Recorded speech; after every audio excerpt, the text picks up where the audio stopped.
First, before I begin, shout out to Caressing Me Night for sending me this story.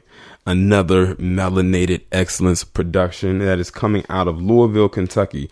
Now, this story is almost going to sound familiar to the last Melanated, well, not the last one, but the one before the last one I did, where you had a man down in Louisiana he was the founder of the first black-owned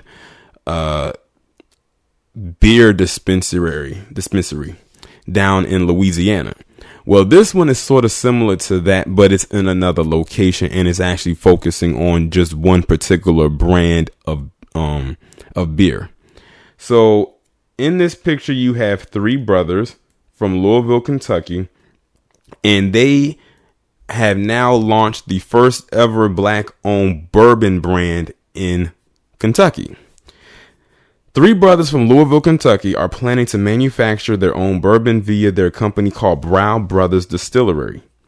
It will be one of the only black-owned distilleries in the country and the first black-owned business of its kind in the entire state of Kentucky.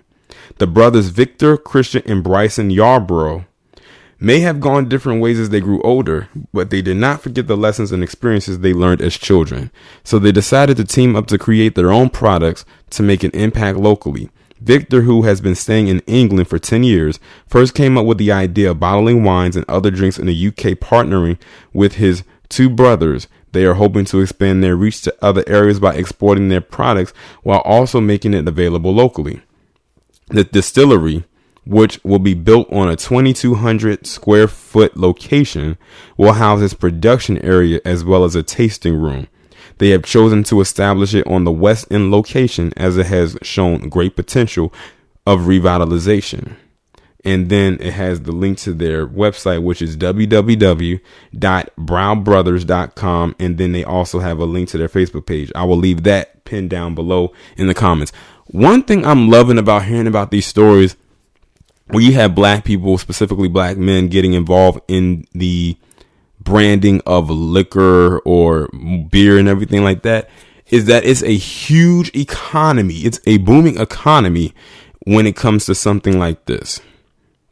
And it's high time that black people get their foothold into an industry that they could have gotten themselves into years ago, but we know why that is. After all, we just found out a few years ago that there was a black man who was a slave, who was the founder of Jack Daniels. But of course, back then, property couldn't own property. And it wasn't until recent years later that his family was able to finally get some royalties behind the production of it. But just imagine, look at all the years in royalties that his family lost out on, his offspring lost out on.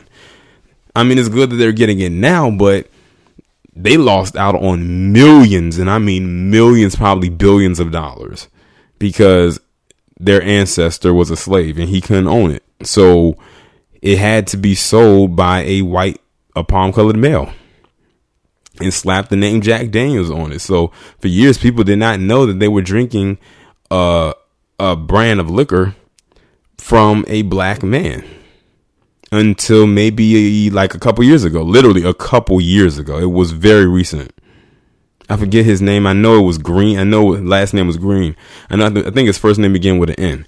But I'm glad that I'm hearing stories such as this when it comes to black people getting into this industry and branding and, creating, something for themselves. And I know someone's going to say it in the comment. I'll say it right here. Yes, I know it says first black owned, and many people get tired of hearing first black this and first black that. But look, because of the way this industry is set up and because this establishment is set up, that's why it's still, even in 2020, why a lot of black people still have to say first this and first that. And it's unfortunate, yes, that it has to be said, because it shouldn't have to.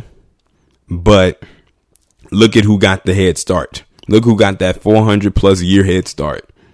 And we're still aiming to play catch up. But it is what it is. But at the end of the day, I'm proud of these three brothers right here. And I'm glad it's a family business. You got three brothers running this together. Hopefully, everything still, stays intact and, whatnot. And hopefully when it starts to get off the ground running, people go out and support it.